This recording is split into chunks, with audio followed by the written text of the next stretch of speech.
बिहार का नालंदा विश्वविद्यालय एक समय शिक्षा का सबसे बड़ा केंद्र हुआ करता था। 815 साल के लंबे इंतजार के बाद नालंदा विश्वविद्यालय एक बार फिर से पुनर्जीवित हो रहा है। नालंदा विश्वविद्यालय जो ऑक्सफोर्ड यूनिवर्सिटी से 500 साल पहले बन चुका था। दुनिया से हजारों स्टूडेंट हर साल पढ़ने आते थे। जिस ऑक्सफोर्ड यूनिवर्सिटी की बदौलत वेस्टर्न कंट्रीज ने बड़े बड़े इन्वेंशन किए, ये सब काम इंडिया के लिए ही नहीं बल्कि संपूर्ण एशिया के लिए नालंदा विश्वविद्यालय कर सकता था। लेकिन 1193 में एक बहुत ही दुर्भाग्यपूर्ण घटना घटी जब एक क्रूर विदेशी आक्रांता भारत आया और उसने नालंदा विश्वविद्यालय को जला दिया। यहाँ सभी 10,000 छात्रों व 2,000 धर्माचार्यों को मौत के घाट उतार दिया गया। साथ ही 90 लाख किताबों को भी जला दिया गया, जिसकी आग 6 महीने तक धधकती रही थी। आज हम सबसे पहले नालंदा विश्वविद्यालय को जलाने वाले के बारे में जानेंगे, फिर नालंदा विश्वविद्यालय की खोज कैसे हुई व नालंदा विश्वविद्यालय की बनावट और विशेषताओं के बारे में जानेंगे। सबसे पहले हम जानते हैं कि नालंदा विश्वविद्यालय को तहस नहस क्यों किया गया। नालंदा विश्वविद्यालय की कहानी सुनकर आपकी भी आंखों में आंसू आ जाएंगे। नालंदा विश्वविद्यालय में 10,000 से ज्यादा विद्यार्थी पढ़ा करते थे। वह उनको पढ़ाने के लिए 2,000 के आसपास धर्माचार्य व विद्वान पंडित रहते थे। एक समय की बात है, विदेशी लुटेरे और मूर्ति पूजकों के विरोधी बख्तियार खिलजी की तबीयत खराब हो गई। गंभीर बीमारियों ने उसे जकड़ लिया था। उसने अपने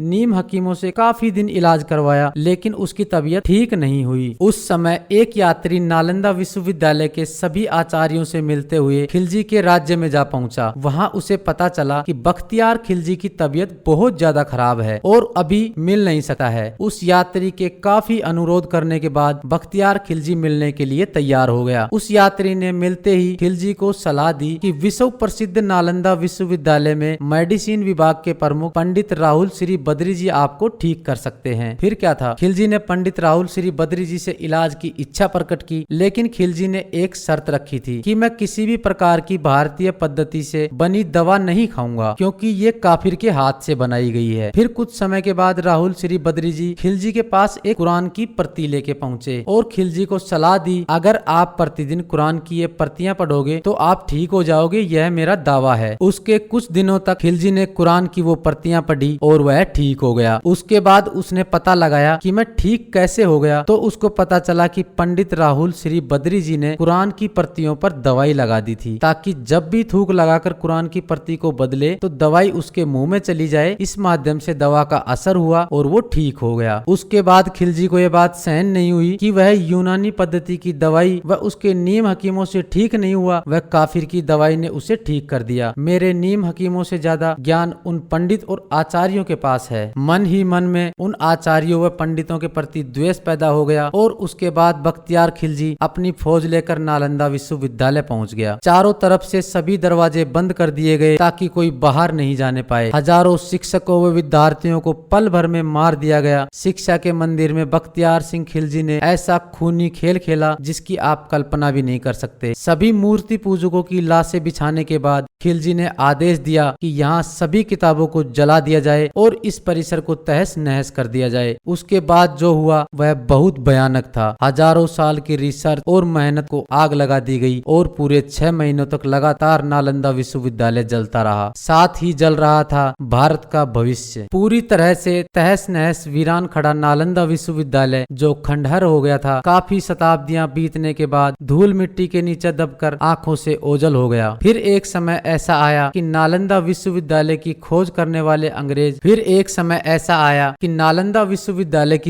वाले अंग्रेज को एक चीनी यात्री मिला। उसने उस अंग्रेज को एक पुस्तक दी जिसमें नालंदा विश्वविद्यालय के बारे में लिखा था। जब वह अंग्रेज उस किताब में लिखे हुए पते पर पहुंचा तो उसे कुछ नहीं मिला, लेकिन उसे 5वीं शताब्दी की ईंटों के कुछ अवशेष मिले। उसने अपने हाथों से वहां खोद कर देखा तो उसे एक के ऊपर एक ईंटों से सजी हुई दीवारें महसूस हुई। फिर कुछ दिन बाद उसने खुदाई करके नालंदा विश्वविद्यालय को एक बार फिर दुनिया के सामने लाया। उस चाइनीज ने डायरी में लिखे यात्रा के विवरण के अनुसार नालंदा विश्वविद्यालय में 2,000 शिक्षकों के साथ 10,000 विद्यार्थी अध्ययन करते थे। लगभग 108 विषय पर इस प्रांगण में पढ़ाई होती थी। विश्व के कोने कोने से आने वाले विद्यार्थियों के लिए सभी भाषाओं में पढ़ाई की व्यवस्था की गई थी। 100 से ज्यादा भवन और इमारतें बनी हुई थी। सभी के लिए मुफ्त रहने खाने की व्यवस्था भी भी की गई थी। सभी के लिए अलग अलग कमरे बने हुए थे। हर कमरे में उस समय रोशनी की व्यवस्था भी की गई थी। 10 किलोमीटर लंबी और 5 किलोमीटर चौड़ी परिधि के अंदर निर्माण था। आज तक इतना बड़ा विश्वविद्यालय नहीं है जो नालंदा विश्वविद्यालय की टक्कर ले सके। 19वीं सदी में केवल 5% भाग ही खुदाई करके बाहर निकाला गया। उसके बाद खुदाई बंद कर दी गई। लेकिन उसके बाद दौर आया नरेंद्र मोदी का और उसके बाद 2016 में दोबारा से इसका खुदाई प्रारंभ हुआ और यूनेस्को द्वारा इस प्रांगण को विश्व धरोहर में शामिल किया गया। और 815 साल के लंबे इंतजार के बाद नालंदा विश्वविद्यालय को प्रधानमंत्री नरेंद्र मोदी के नेतृत्व में 2024 में एक बार दोबारा से पुनर्जीवित किया गया है और स्वयं नरेंद्र मोदी जी ने इसका उद्घाटन किया है। इससे हमारी शिक्षा व्यवस्था व भविष्य के लिए रिसर्च को काफी ज्यादा फायदा होने वाला है। नालंदा विश्वविद्यालय में भारत के अलावा 17 अन्य देशों की भागीदारी है। इन देशों ने विश्वविद्यालय के समर्थन में समझौता ज्ञापनों पर हस्ताक्षर किए हैं। इसके साथ ही काफी देशों के छात्रों ने आने वाले PhD कोर्सेज में आवेदन भी कर दिया है। नालंदा यूनिवर्सिटी का नया कैंपस नेट जीरो कैंपस है, यानी कि इसका मतलब है यहाँ सारी एक्टिविटी और शिक्षा इको फ्रेंडली है। नालंदा के नए कैंपस के बारे में क्या है आपकी राय, कमेंट सेक्शन में जरूर बताएं। आपको जानकारी अच्छी लगी हो तो अपने दोस्तों के साथ भी इस वीडियो को ज्यादा से ज्यादा शेयर करें। ऐसी ही महत्वपूर्ण जानकारी हेतु हमसे आज ही जुड़ें। अभी चैनल को सब्सक्राइब करें, वीडियो को एक लाइक करें ताकि ज्यादा से ज्यादा लोगों तक यह वीडियो पहुंचे। मिलते हैं जल्द ही एक और रोचक जानकारी भरी वीडियो लेकर। तब तक सभी दोस्तों को जय हिंद, जय भारत।